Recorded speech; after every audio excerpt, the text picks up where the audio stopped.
Welcome to Pause for the Truth, where you can sit back, relax, and hear an honest dialogue about health, wealth, legal, and social issues. The hosts are Dr. Rogers Kane, family practice physician, and Jocelyn Turner, health education consultant, with co hosts from the Northeast Florida Medical Society and its foundation.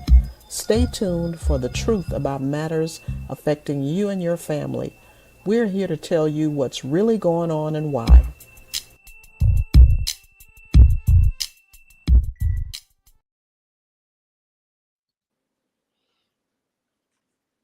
Whoops.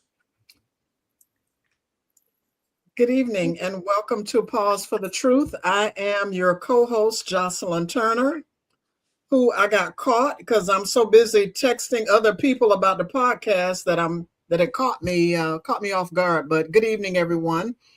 Such a a different evening for us here at Pause for the Truth. First of all, as I recognize my guest co-host tonight, Dr. Lorene Husband. How are you doing this evening, Dr. Husband? I'm doing fantastic. Thank you so much. Wonderful, fantastic, and thank you. I love my friends who, when I ask them something, they say yes. Now I have friends who say no, but in this case, this particular friend said yes and joined me as co-host because Dr. Kane is assuming a different role tonight. As you can see, he moved from the co-host to the answering guy. He's got to answer. We're putting him on the spot tonight, and he is in the hot seat as we discuss, are we taking care of ourselves or just treating our illness? How are you doing this evening, Dr. Kane? I am doing well. Now that the thunderstorm is dissipated, at least on my side of town, doing quite well. And I hadn't had to turn on the sprinkler, so I'm happy. I know, isn't that the truth? And excuse me, my garden and my lawn is appreciative of that. Yep. So, as I said tonight, we're talking about, are we taking care of ourselves or just treating our illnesses? Just think about that question. Many of us know what medications we take. We know when it's time to get a prescription refill. We may know the name of the conditions we've been diagnosed with. But do we know our blood pressure, our blood sugar, our cholesterol? Do we get our recommended screenings? Are we really paying attention to what we eat, how much we move, how well we sleep, and how stress is affecting our bodies? And perhaps most importantly, do we have to wait until something is wrong before we start taking our health seriously? Let that marinate for a bit. Do we have to wait until something is wrong before we start taking our health seriously? Tonight is not about blaming or shaming anyone. We know that taking care of our health isn't always as simple as someone telling us to eat better and exercise. Where we live, what we can afford, our jobs, family responsibilities, stress, access to health care, and even whether we trust the healthcare system can all influence our health. So tonight we're going beyond the prescription bottle. Dr. Kane, as I said, we're putting him on the hot seat. Dr. Husband, or I called her Lorene, I am so grateful and delighted to have you join me as co-host. And to everyone watching, we want you involved in this conversation. Put your questions and comments in the chat. And most importantly, think about this question for yourself. Am I truly taking care of my health, or am I waiting until I'm sick to do something about it? Welcome to Pause for the Truth.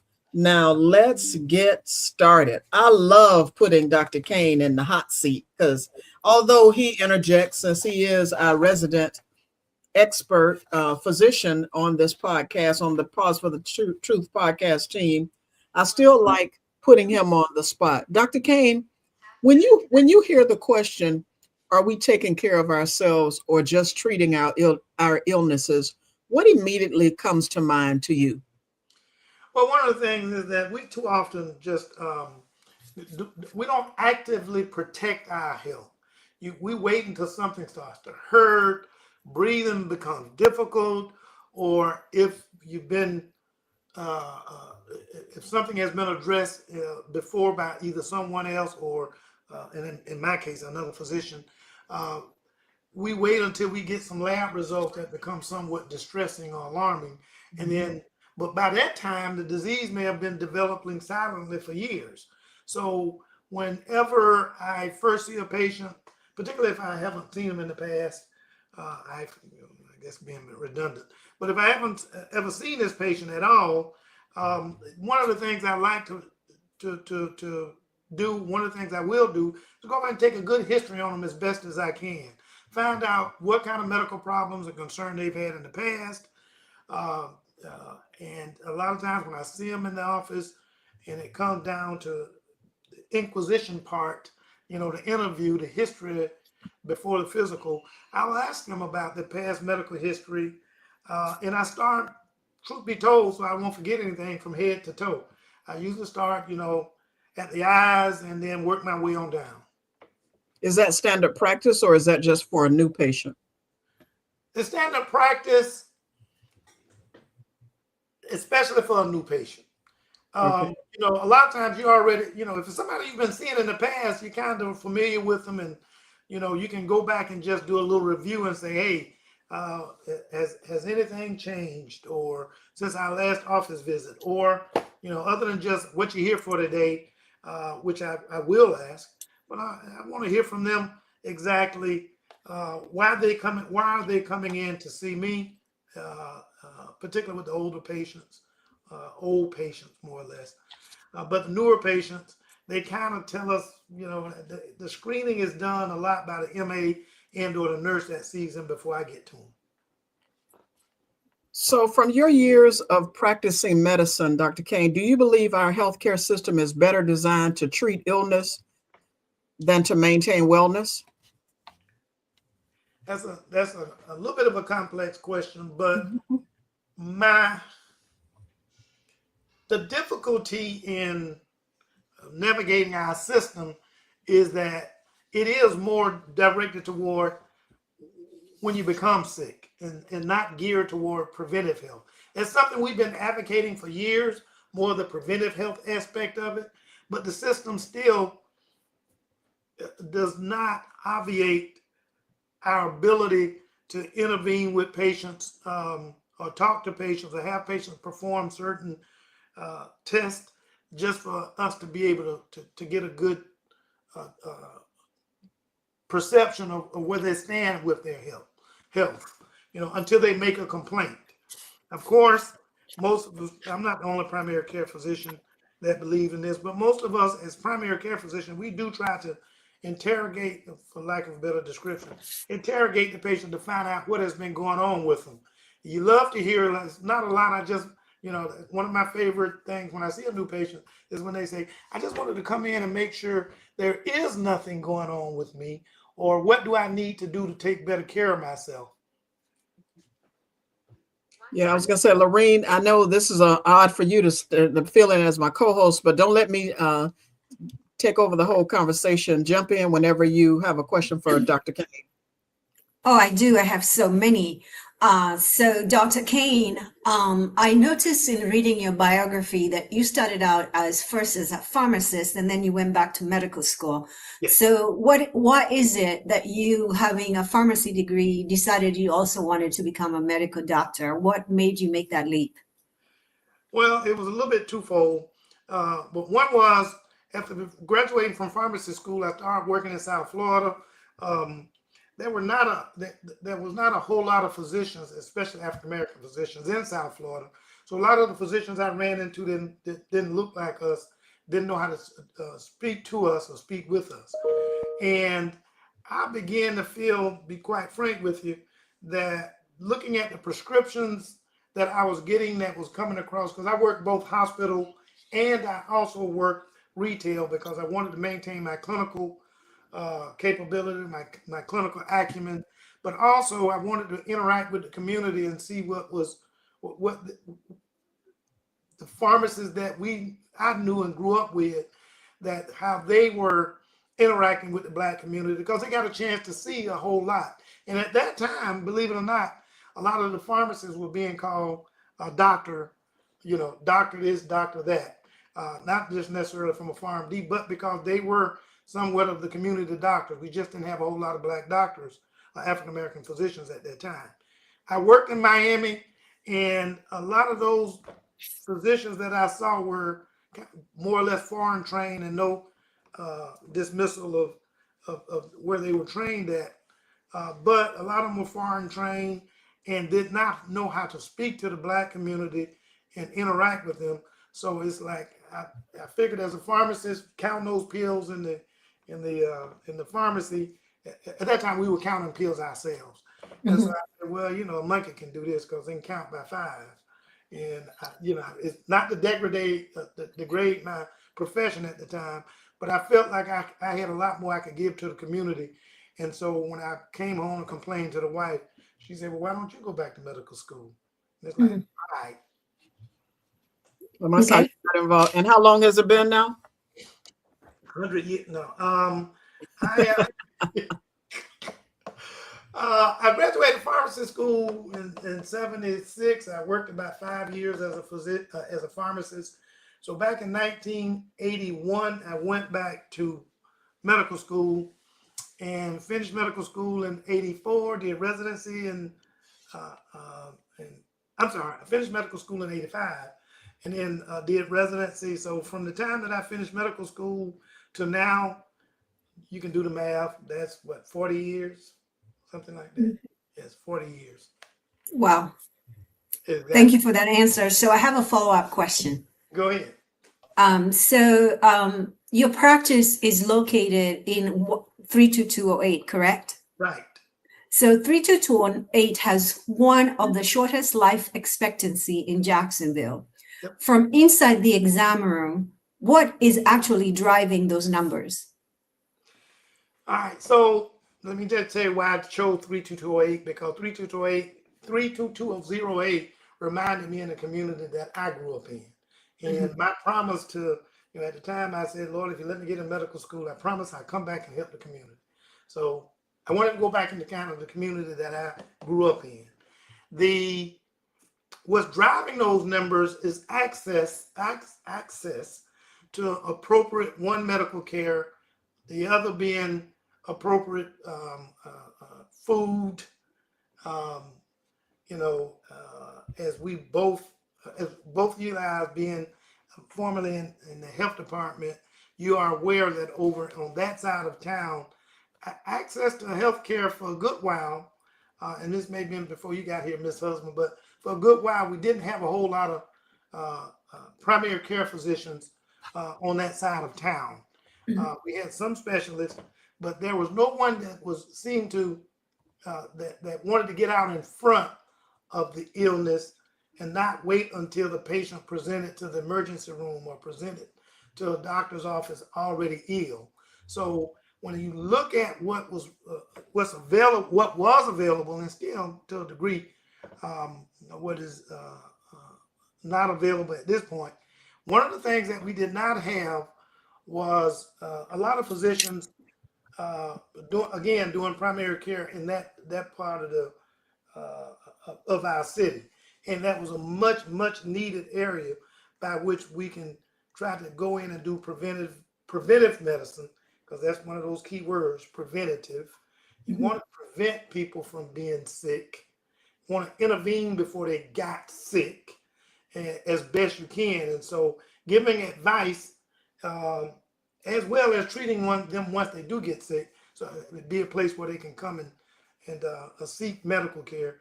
That was one of the key things that I really wanted to get into, and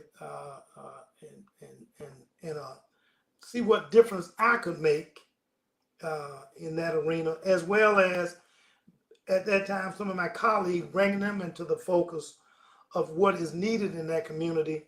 And so then that's when history just kept going on, and over time we began to work 208 or whatever. 32208. Dr. King, you mentioned prevention. So speaking of prevention, what are some of the most common preventable or manageable conditions you see?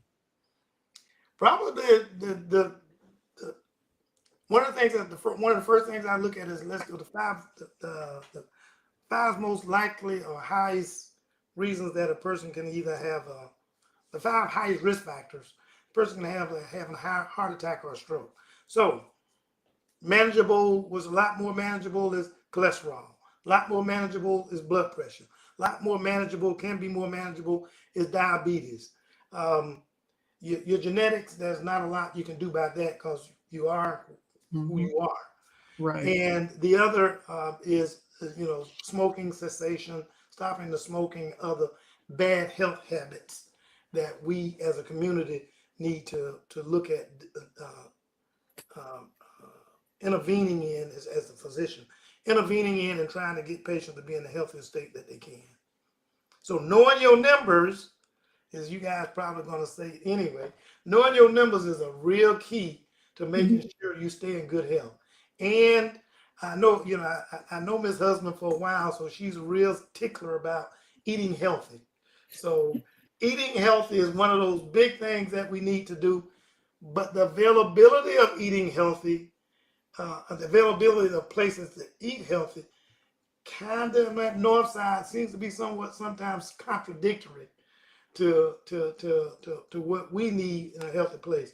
Ms. Turner, if you recall, way back in 2000, I think it was about 2002, participated in a WJCT uh, uh, event where I was asked, and it was by Dr. Goldhagen, I was asked by Dr. Goldhagen a similar question, what my concerns were in that community. And I said, one of the big things I had is Cholesterol Road, which was Don Avenue at the time.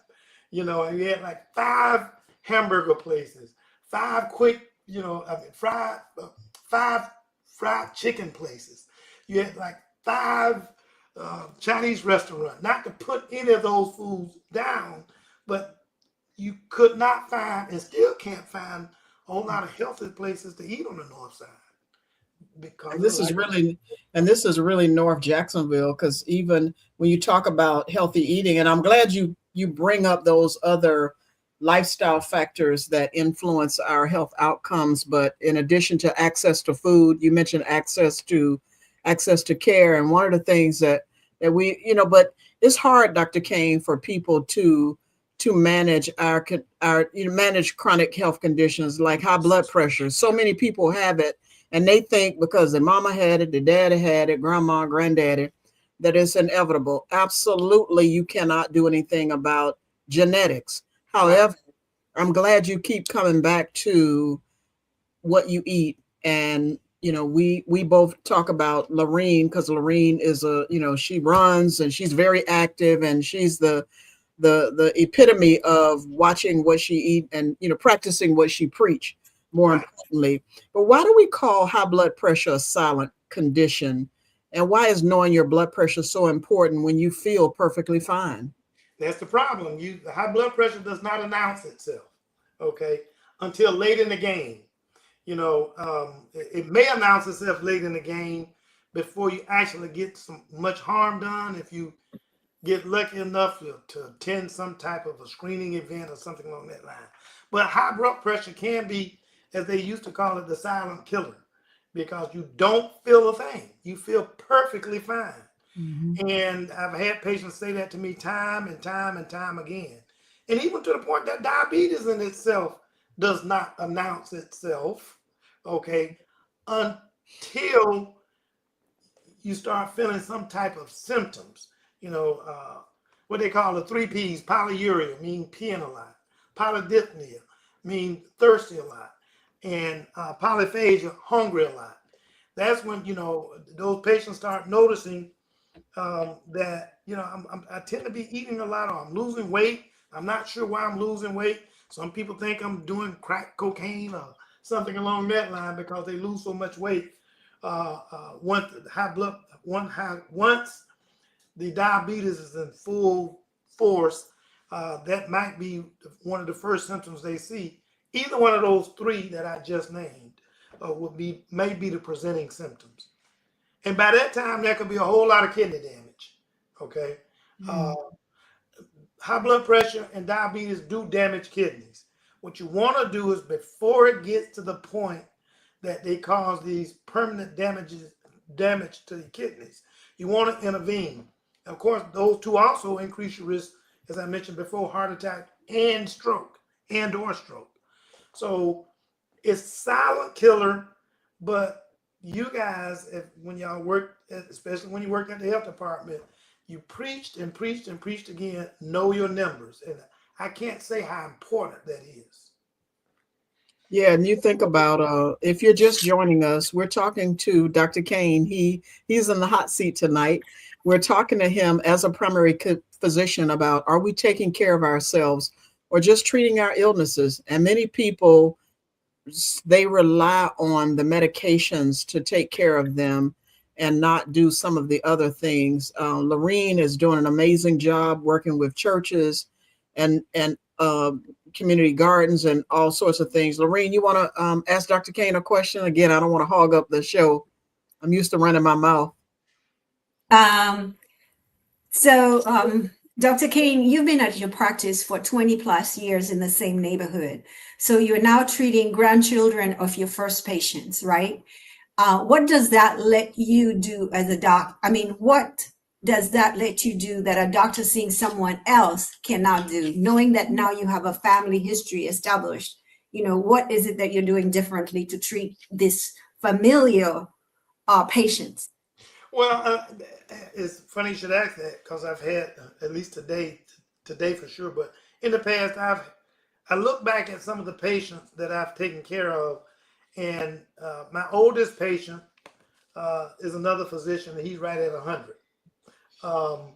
But I have many patients that are 80 plus, 90 plus. And so the kids, they take a level of confidence because I took care of mama or grandmama, and I took care of them, and they're happy that the outcome that their parent and or grandparent is still with them.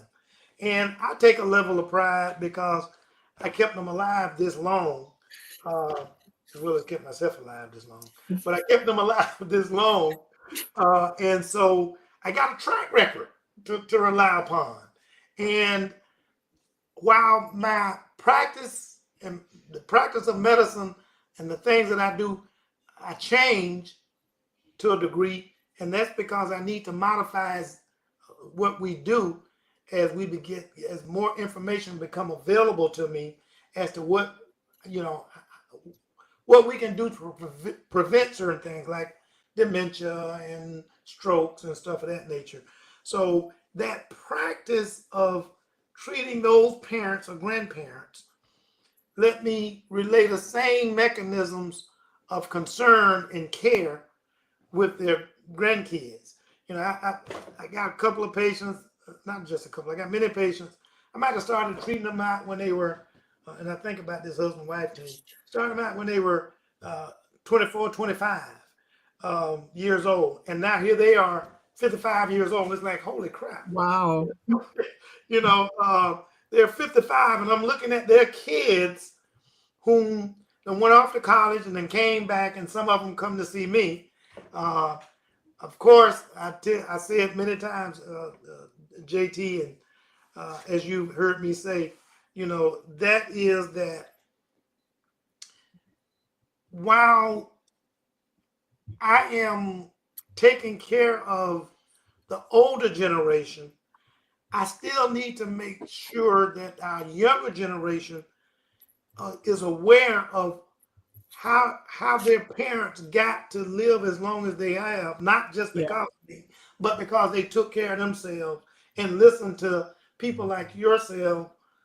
Because when you guys at the health department, you guys really came out there and tried to make sure, and still doing it, make sure the community is safe. And so I've been able to partner with people like yourself and try to make sure we take good care of the community. So without quoting Hillary Clinton, it takes a village to take care of people the way we have. And I say we because I couldn't have did it without help from people like yourselves and my office staff and so on and so on. So let me ask you before Jocelyn takes over, is there, in medical school, is there any time that's spent on talking to physicians or future physicians about taking care of their own health? And what do you personally do so that there is alignment between what you're telling patients and how you personally lead your life is there. Because oftentimes I've gone to some of my doctors and I'm like, oh, I don't know if I need to take your advice because it's not aligning with what you're telling me to do. Right. One of the things that we've done as physicians, and it's no dissing any other physicians, including myself, and I see it also in parenting. We tend to take care of, a perfect example was today, Dolly Parton died, okay? And Dolly Parton was busy taking care of her significant other, her mate, her husband. And because she spent so much time taking care of him, she didn't take care of herself, and I also began to realize allegedly, okay, yeah, it's what they say, allegedly. But I also spent a lot of time.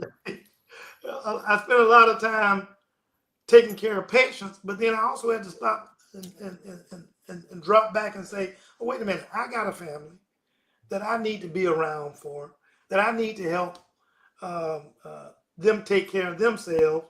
So at some point, you begin to realize you can't spend all of your time taking care of others and not take care of yourself, because you can't treat anyone from a casket. You can't treat anyone from the grave. And so if you don't really take care of yourself, how are you going to take care of someone else over time? So I began to, because there was a time that I had started picking up weight because I never had the time to exercise or to eat healthy for myself. I'm busy, seeing patients. So I'm going like, something? If I drop dead tomorrow, some of these patients just go find a new doctor. It's what it is, but my family will be without me. And so it's not right for me not to take care of myself, to be there for my family, as well as to be there for my office staff and the rest of the community. So I will take the time out for myself. I learn to relax, learn not to always want to work, because that's not going to do anybody any good, especially when I start noticing some of the physicians. One of the physicians died recently, and he took so much time to take care of his patients, but he didn't take care of himself. And so I said I did not want to be a role model in that aspect, okay, of not taking care of myself. Okay. Dr. Kane, before we take our show our mid-show minute, I want to ask you this question, because it is a struggle for a lot of people. How much difference can small lifestyle changes actually make? I know it's a conversation you have with people often. It makes a huge difference.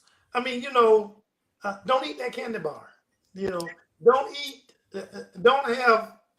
Don't drink excessively. I didn't say you can't have alcohol, but those sugary drinks, put some water in there instead of drinking sodas and juices, because one of the things I try to advocate to patients, juices, oh, that's healthy for you. You hear a lot of people talking, well, juices are healthy for you.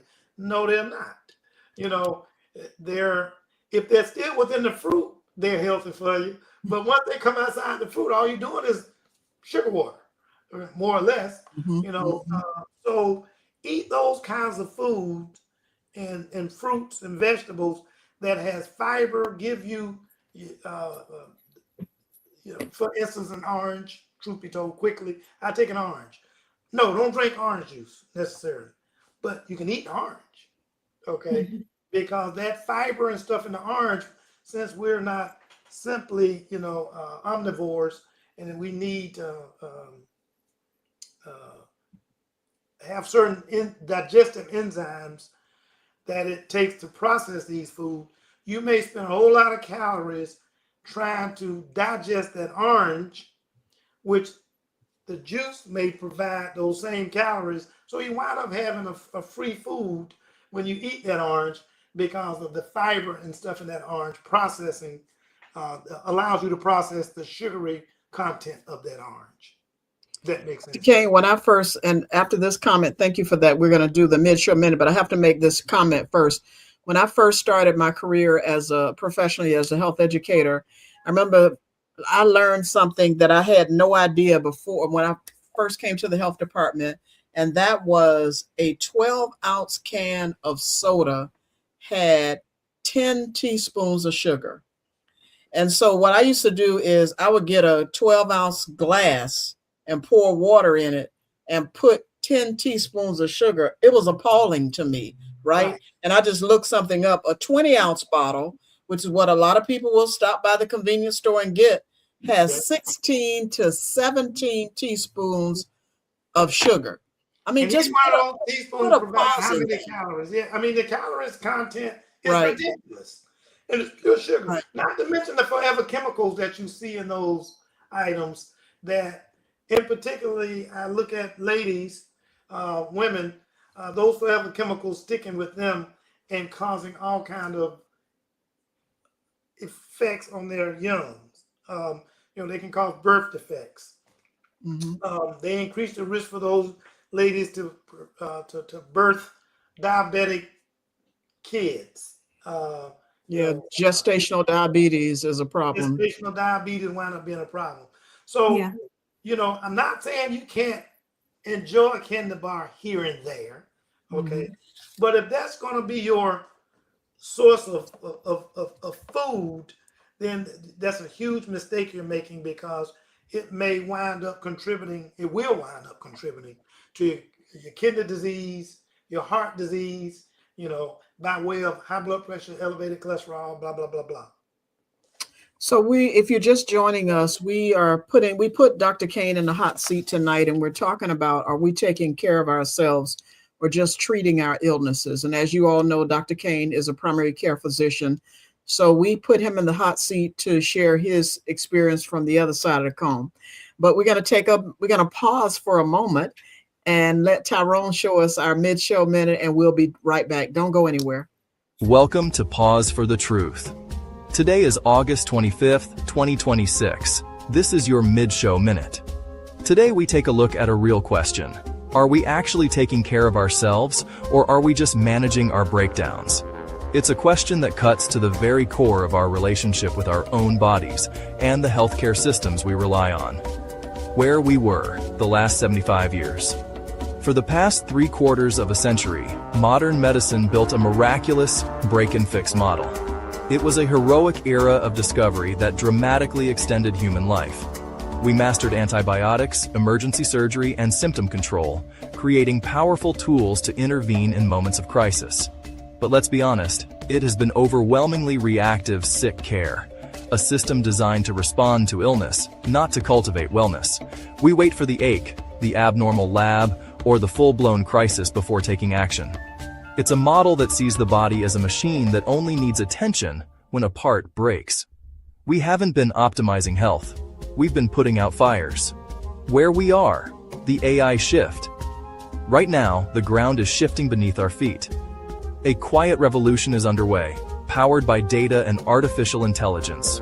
With continuous biometric monitoring, multiomics, and predictive algorithms, artificial intelligence is decoding the subtle microtrends of our physiology, listening to the whispers of our bodies before they become screams. Medicine is finally moving from episodic visits to continuous insight, flagging cardiovascular, metabolic, and cellular risks before symptoms ever surface. This isn't just better sick care, it's the dawn of genuine healthcare. Where we are going, the literature's verdict. Current clinical journals point toward a definitive future: predictive, personalized, and preventative medicine.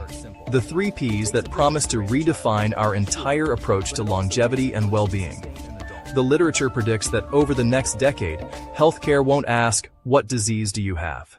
but rather, "What biological trajectory can we intercept today to extend your healthy lifespan into your 90s and beyond?" But this powerful future comes with a critical responsibility. Predictive health only works if it works for everyone, especially communities long underserved. AI can flag risks earlier in African American and other minority populations, where cardiovascular, metabolic, and maternal health gaps persist, when paired with quality data and access. But algorithms reflect the data they learn. We must demand diverse datasets, transparent models, and community oversight to ensure fairness. From barbershop blood pressure checks to church wellness drives, local programs plus sensors can turn microtrends into early action. Ask your clinic about preventative screenings, wearables, and culturally competent care. Prevention is a right, not a privilege. The takeaway: technology can predict the storm, but only you can steer the ship. The data provides the map, but you must take the steps. Don't wait for a diagnosis to start your wellness routine. Your future self is counting on the small, consistent choices you make today. Wow, I like that. And what I'm reminded of is when I was growing up, we used to talk about what we needed to do to live to be 100. In this generation, and I don't hear, and I know, Lorene, you have a youngster, as they say, a high schooler. Do you hear young people talking about how old they want to live to be, or are they just really that's not a conversation that they typically have? Some people do. I mean, some young people do. And I can tell you it's really dependent on socioeconomics and what neighborhoods they live, what schools they're going to. So some of our schools, especially predominantly Black schools, or where Black and brown people are often reside, those young people have lost hope into a future where they can live beyond the age of 32, 35. And whereas on the other side of the river, those young people know that without a doubt, they will live to be 90 and 100, because that's, they have that family history of living to be that old. But yet the other side, we are seeing that conditions are getting worse, so they're losing hope. And I think we need to have the conversation more about, wanting to live to be 100 or 90. And then how do you do that? What do you need to do? And not Dr. Kane, just relying on medicine to take care of yourself, because medication alone is not enough. And we don't really want you.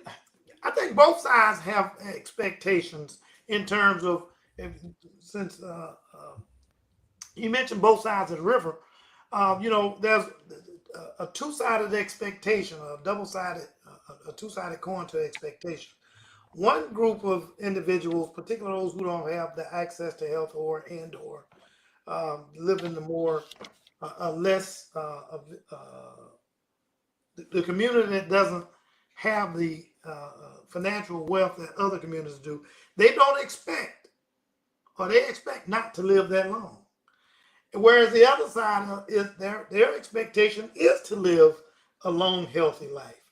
And it's the environment, as we both, as all of us know, is the environment in which they are being raised.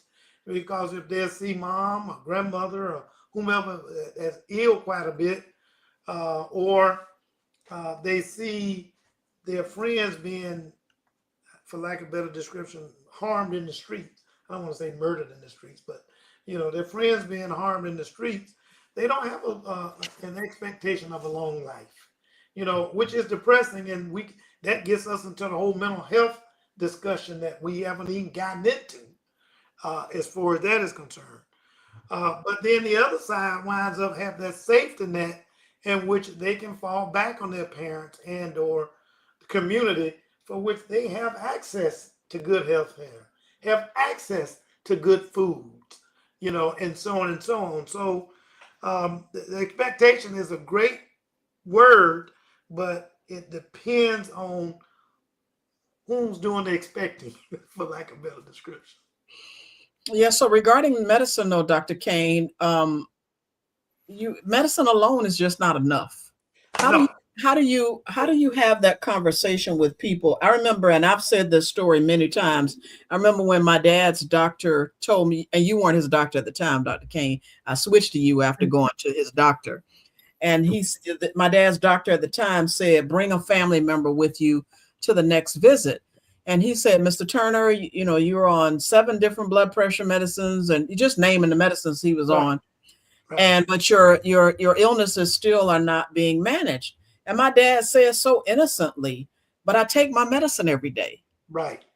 But that's all he did. And it just hit me, Dr. Kane and Dr. Husband, that a lot of people will get a headache and they'll take a Tylenol or goody powder or something, and that headache goes away.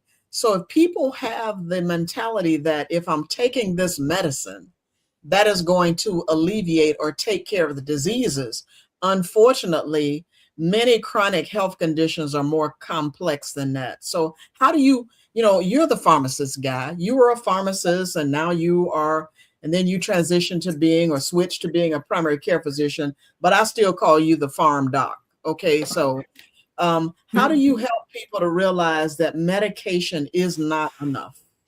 Well, the medications are a double-edged sword. Social media these days, everybody's a doctor. Okay, everybody's having an opinion. They're throwing out, try this herb or try this medication. And then some of the patients says, I'm just going to abandon everything that physician had been treating me with to get my blood pressure under wrap, and I'm just going to go and get me some curcumin or go get me some cinnamon or whatever it is, and I'm just going to take it. Foregoing what has gotten them to that point of controlling their blood pressures, okay? Instead of them going and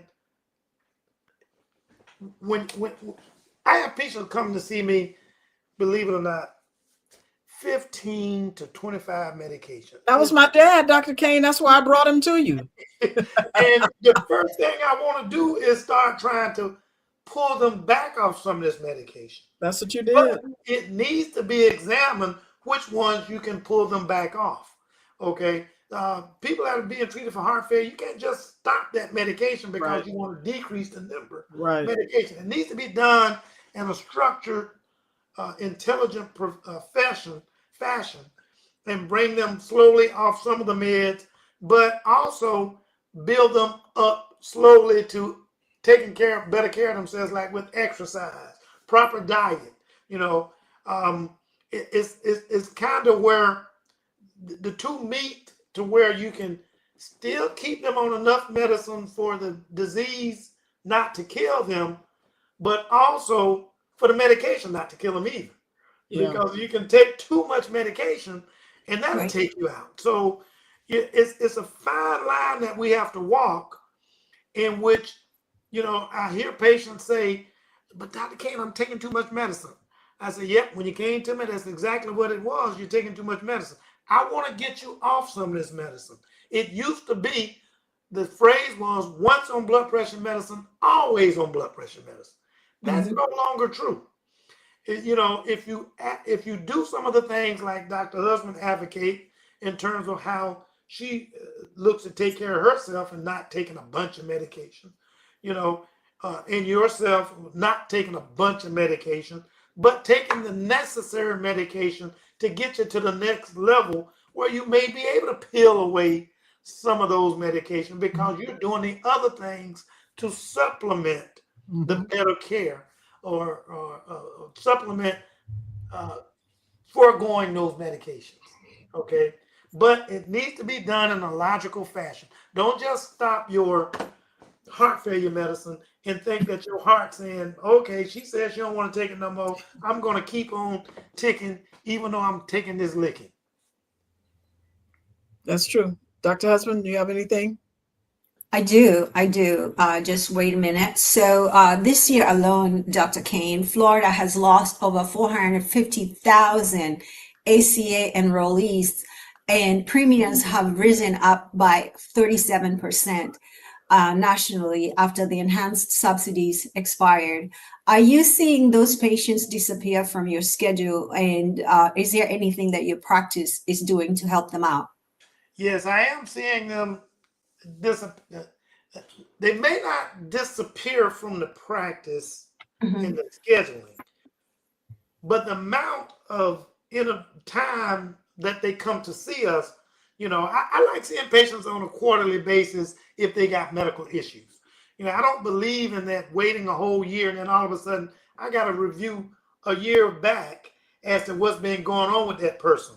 I want to catch it while it's hot off the press, so to speak. I want to make sure that we can intervene in a timely fashion. And with all the efforts that Obama and quote unquote Obamacare put forth in terms of trying to get these patients to be able to see physicians, it's been gutted to the point that these people are having difficulty affording health care. Okay. And so some of those patients, some of them try to see me less frequently. And I tell them the best way to see me less frequently is to do the right thing for your body's health. Do the exercise, eat properly as best you can, given the circumstances in which foods are being, the availability of foods for you and your community. And I don't really need to or want to see them quarterly unless there's an issue that I need to see them quarterly. So people who have high blood pressure, if you don't know your numbers and you haven't been monitoring them on a regular basis, then I do want to see you more or less quarterly. But if you've been tracking your blood pressure at home, if you've been tracking your blood sugars at home, if you've been making sure that you're eating as well as you can, you don't need to see me that frequently. But the only way to do that is what you guys are always advocating. Know your numbers. And if you know them, then we can adjust your medical care around that and it won't cost as much. Some patients they may have lost their insurance, but the one thing I tell them is that at least you come in, let's look and bring your numbers in with you. Okay, let's see what adjustments we may need to make. I try to get them to where I'm only ordering the medical tests that they need in terms of serology, blood work, and so on to help monitor them. And so if they make sure that they do that, then they don't need to see me as frequently and it won't be as expensive. And the main thing that I get concerned about them then is if they need tertiary care, that means hospital care and stuff of that nature. I at least want them, if there's any insurance that if we're able to get a person insurance to at least take care of the big hospital bills or the bigger bills associated with healthcare, the in-office visits be pretty much cheap. It's not that expensive. You just, make sure that you do the right things to keep yourself out of the hospital, which you guys are, you know that. You asked me that just because we're doing a podcast. Because you're in the hot seat. But Dr. Kane, do you still see that pharmaceutical companies help with giving discounts or assistance with medications? I know that used to be an opportunity in the past, but as Lorene said, since people are struggling, and one thing we don't want people to do is make the decision, do I buy food or do I buy my medication, right? So are there any pharmaceutical assisted medication opportunities for patients who need it? It's not like it used to be, okay, where, they brought in samples and stuff of that nature. But then also, those types of medicines were very expensive. So you try to look for the generic brands and prescribe the generic brands. But you know what's better than that? Not having to take any medications at all because you're doing everything else you need to do to keep from being placed in that predicament that you don't have to take high blood pressure. You want to go out there and eat potato chips like full of salt. You want to go out there and eat not to put down a particular cuisine, but you want to eat all the Chinese food that's got all the sodium in it because you're eating all the soy sauce associated with it. If you want to go to that mom and pop restaurant that got a lot of the greasy foods and stuff, every now and then, if you're just trying to enjoy yourself, that's okay. But if that is your main source of meals, you need to start looking at putting aside some money for your medical care because it will catch up with you. On that note, Lorene, I know you're the guest host tonight, but I have to ask you this question. And Dr. Kane, you can also chime in if you like. We frequently tell people to eat healthy and exercise, but what if healthy food is expensive or difficult to access? How do we make health advice realistic? How do we make what realistic? Health advice. Or what other things do you tell people when that you advocate for often when it comes to access to healthy foods? Well, you can grow a garden in your backyard or front yard, and if you're renting an apartment, you can grow it on your patio. And yes, it's not going to give you a lot of food, but there are also opportunities for community gardens. I was talking to a gentleman today, and he was saying a lot of our neighborhoods are located in food deserts. Our neighborhoods look the way they look because of the choices we have made as a people. And we used to have a lot of corner markets that were run by people who looked like us, that were, small grocery stores that you could go and get all you needed for a meal. We need to start advocating for those type of strategies to come back, instead of putting corner stores that the only thing that they sell is poison, cigarettes, alcohol, processed foods. So those are the folks who are making money in our neighborhoods and giving us food that we know for a fact is producing disease in our bodies. So we have to be the change that we want to see. And if a small grocery store, a small corner store is established in your neighborhood, and the folks who have brought it there are people who look like you, make sure you're patronizing that business. There's a guy who's the collard green guy. Find out where he is and go buy your collards from him. If you have transportation and you can go to the Beaver Street Farmers Market. To be honest, I used to go, because I worked off Beaver Street. I would go by the farmers market at the end of the day, and for $20, I could get enough fruits and vegetables to last me at least 2 weeks. It's knowing, because they're selling their most ripe fruit and vegetable that's about to expire. Then you take it home and you preserve it. You learn how to preserve those things. If it's fruit or vegetables, you can blanch it and put it in the freezer. And now you have spent $20 and you have enough produce for $20 that you can then feed your family on a budget. So it's being creative with what you got. I learned from a registered dietitian. I'm sorry, Dr. Ken, just real quick. I learned from a registered dietitian that when your vegetables start to go bad, don't throw them away. Just blend them up and put them in ice trays. And juice them, basically put them in ice trays, and then when you get ready to cook, you just pop out an ice cube and put it in to help season your food instead of the salt and stuff that we're used to. Go ahead, Dr. Kane. What were you going to say? The one thing I was just going to mention, and thank you, Lorene, for saying that, because that is much of what we need. But it brought me to another point: the redlining of our community. They start redlining the businesses in our community to where people that look like us, the brown and the black and brown community, people that look like us can't get access to the dollars to sustain their business.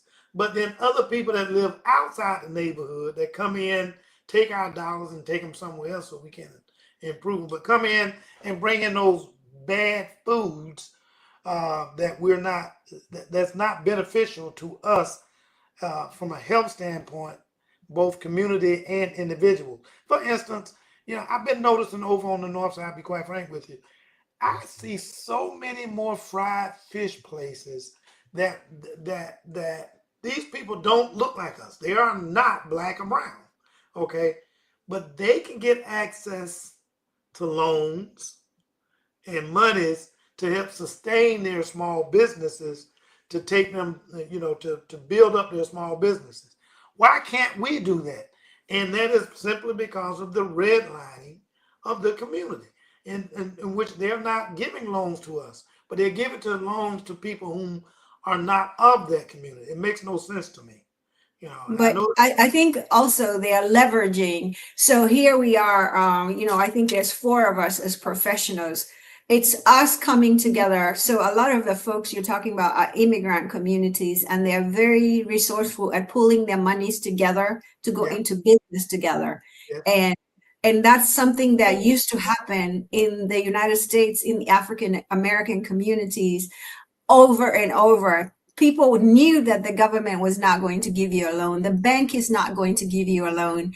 And so people leveraged their own assets, and they pulled that money and said, okay, we're going to pull together a small grocery store, and it's going to be 100% ours. We don't do that anymore. And there are groups in Jacksonville that don't look like us that are still doing it, you Yes. know? The political machine that we're looking at right now is using history to rehash that same old criminal politics that we've seen in the past. We need to do the same thing, rehash the solutions that we've had in the past to Correct. overcome their political detrimental machine that we're looking at. So politics, there's politics in medicine and there's medicine in politics. And we That's a need to go- conversation we need to get back to, Dr. Kane. But I got to ask before we end the conversation tonight. So, what should someone do if they leave the doctor's office and don't fully understand what they were told? Well, first of all, don't leave my office and don't understand what you've been doing. That's the very first thing. When you come to my office, let me just say it this way. I prefer when a patient comes to my office, if they got a list of questions, reasonable, that enough time that I can answer, I'd rather to bring that list of questions in. I will take it from them, read what it is that I don't want them to ask me individually. A lot of times I like to just take it and read it, and then I can go ahead and give them a summarization of the answers that they may be looking to see. That's one. Two, make note that if you don't have the ability to be able to write down what we're saying, at the end of our conversation, ask any questions that you didn't quite understand. A lot of times I'm looking at patients, I'm talking to them, and they like a deer in the headlights. They're shaking their head yes, and it's like, you didn't understand a word I said, did you? So then I have to go back and rehash exactly what I said, but I'd rather do it with them in front of me than waiting till they get home and try to call back, because then I'm moving on to another patient and you may not get the opportunity to ask me that question. So I'd rather they come in with a list of questions, let us address those questions, because I will give them a list of my concerns as to what they need to do, and I will give them some to-do stuff when they go home, including monitoring their blood pressure, monitoring the foods that they eat, especially as it relates to their blood pressure and their blood sugar. And if they just go ahead and follow those and then bring that information back to us with the next appointment, and that is dictated by how urgent or what's going on with them, bring that back to our office with the next appointment. I have a lot of information that we can start our conversation with, and how we can then try to remedy what is ongoing with them in terms of their health, what's deficient in what may be deficient in them taking care of themselves. So ask questions before you leave, okay?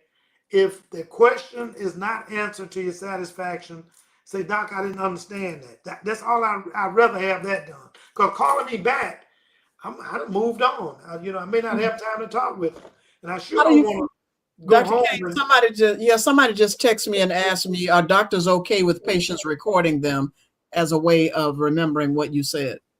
Yeah, I don't have a problem with them recording me with what I said. But that's a double-edged sword sometimes, because sometimes what you're doing is you're trying to help them matriculate through the system, and people may misinterpret what's being said, but if you want me you want to record me, it's absolutely fine. I also entertain the fact that if you got a family member that wants to dial in while I'm in the room, have them ready.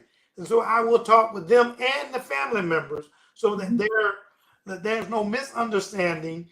And, one of the reasons, I just say this up front, some of my colleagues are using AI to record conversation and do their office notes. Not everything you want do you want to be put online, for everybody to hear what it is that is ongoing with your medical care. And so while it makes easier work for me if I did do that, it's not necessarily privacy. There's an invasion of privacy from my standpoint with the patient. I'm comfortable with what I have to say quickly. If I realize I make a mistake, I had a young lady I called back last night and said, hey, in the office today, and it's 9 o'clock at night. In the office today, I said, so and so and so. I was mistaken. Let's go back and do this, this, and this. Because a man has to, as the Clint Eastwood used to say, and I'm not a Clint Eastwood fan anymore, but still, I like Dirty Harry. Man got to know his limitations. And your limitations, and you act on those limitations. If I make a mistake, I quickly own up to it.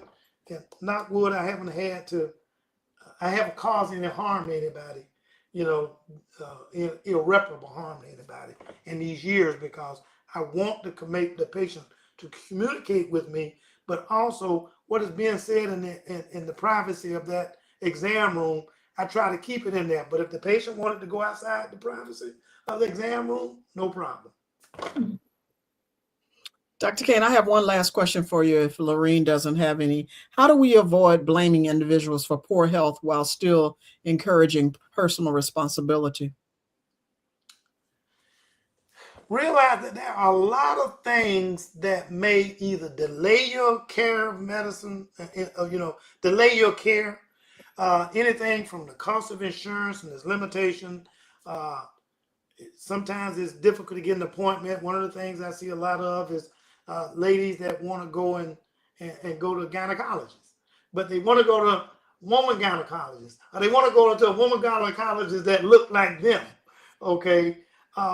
And so, though that can interfere with the difficulty in getting those appointments can interfere with the healthcare. Lack of transportation, limited access to healthy food and affordable medications, long and unpredictable work schedules. Some of these, some people, they want to take the time off to come see a physician, but the job won't let them off. Okay. But we work with people to try to get around that. We have also child care and elder care responsibility. Once an adult, twice a child, as they say. So you have responsibility to try to help take care of that.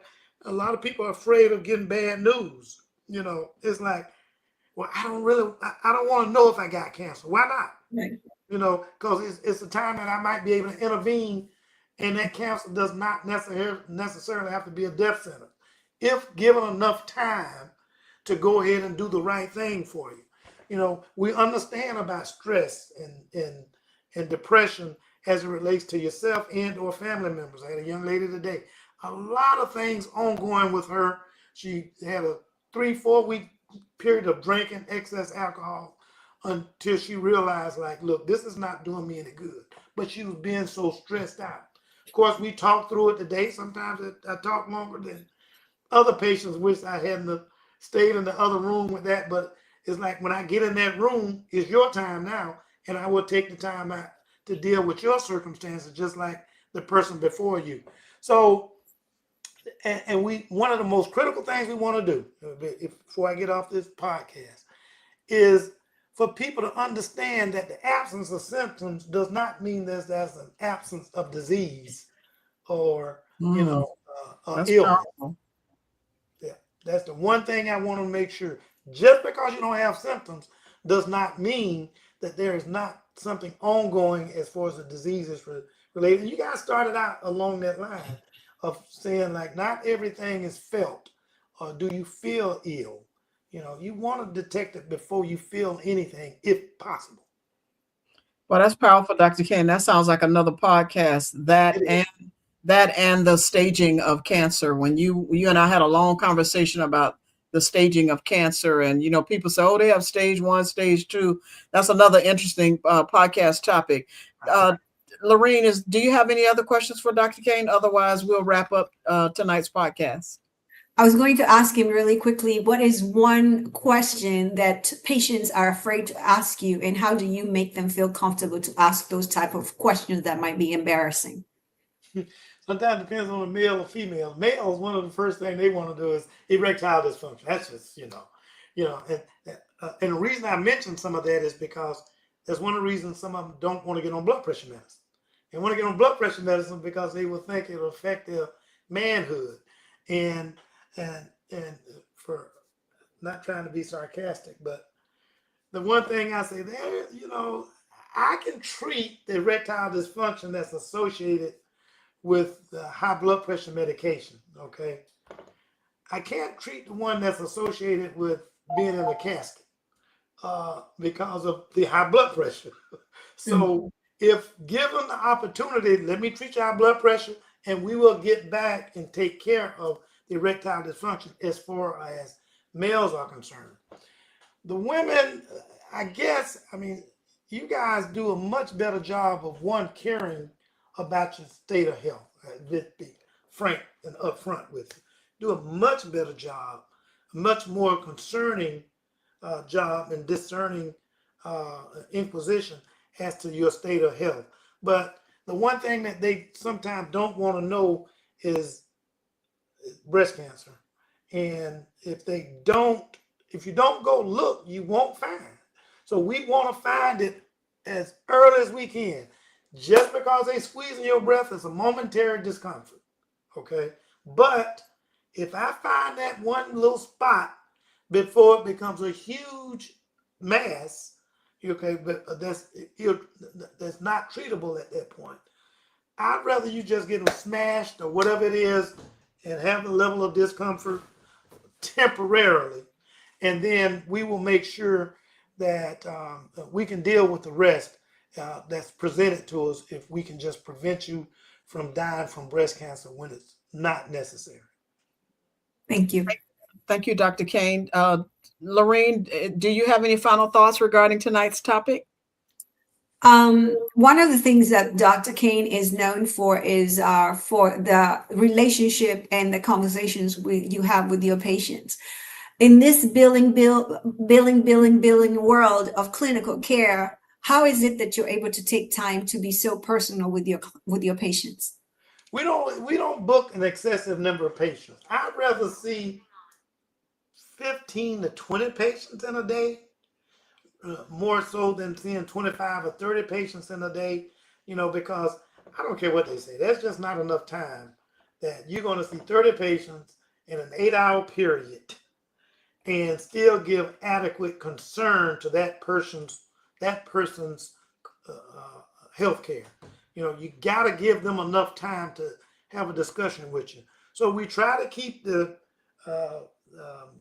enough time that person can ask me the questions they want to ask, give me enough time to give the answers and or allow them enough time for the inquisition of me, where we're going to head from this point forward, the plan of care. That's one thing you want to know before you walk out the room. Okay, what's your plan? All right. And that's called plan of care. And a lot of people don't really understand what the plan of care is. They may just say, okay, see me back in 3 months. Okay, what am I supposed to do in that 3 months? Okay, all right. Or see me back in 6 months. Or it may not even be that long. It may be, I'm ordering these tests and here's what we're looking for. But I want you, don't assume because you didn't hear from me that means everything is okay. What it may mean is that, yeah, you went and did what we asked you to do, but if I did not get the results, okay, I may not remember that you went out there to go get these tests done. But because I'm responsible for, a couple other thousand patients. But you're only responsible for yourself. So you call back, check and see what the results are, and let's make sure that you're your own safety valve and my safety valve, that you get adequate care to make sure that your health is your number one priority, because you can't take care, as I said before, you can't take care of anybody from the grave. Mom, dad, sister, brother, son, daughter. If you're dead, you can't take care of them. Thank you both. As we close tonight, I hope this conversation has caused each of us to think differently about what it really means to take care of ourselves. Health is more than taking medication after we've been diagnosed. It's also paying attention before there's a diagnosis. It's knowing our numbers. And when we talk about knowing our numbers, it's our blood pressure, our blood glucose, cholesterol. For men, it is their PSA screening. And not just your weight, ladies. It's knowing all those other numbers as well. Getting our screenings, moving our bodies, paying attention to what we eat, managing stress, getting adequate rest, asking questions, and becoming active partners in our healthcare. But we've also heard tonight that health doesn't happen in a vacuum. People need access, information, support, and healthcare professionals who listen to them like Dr. Kane and treat them with dignity and respect like Dr. Kane. Dr. Kane, thank you for trading your co-host chair for the guest chair tonight and sharing your medical knowledge and experience with us. Dr. Husband, Thanks, Lorene, for the trade. Dr. Husband, thank you for joining me as co-host and helping us explore not only how we treat illness, but how we can empower people and communities to pursue better health. And to everyone watching, here's my challenge. Don't try to change everything tomorrow. Choose one thing. Schedule the appointment you've been postponing. Check your blood pressure. Take that walk. Make one healthier food choice. Ask your doctor the question you've been afraid to ask. Find out what screening you're due for.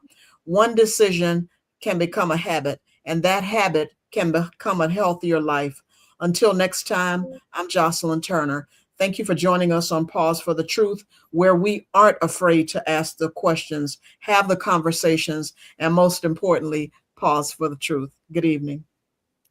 We appreciate you spending time with us on Pause for the Truth. Ms. Jocelyn Turner and Dr. Rogers Kane are grateful for your support. Don't forget to like us on Facebook, catch us live on Twitch, and most importantly, subscribe on YouTube. A big shout out to Tyrone Jackson at Call Tyrone IT Services for keeping us connected. Join us every Tuesday at 6:30 p.m. Eastern Standard Time for more enlightening discussions. Thanks, and see you next week.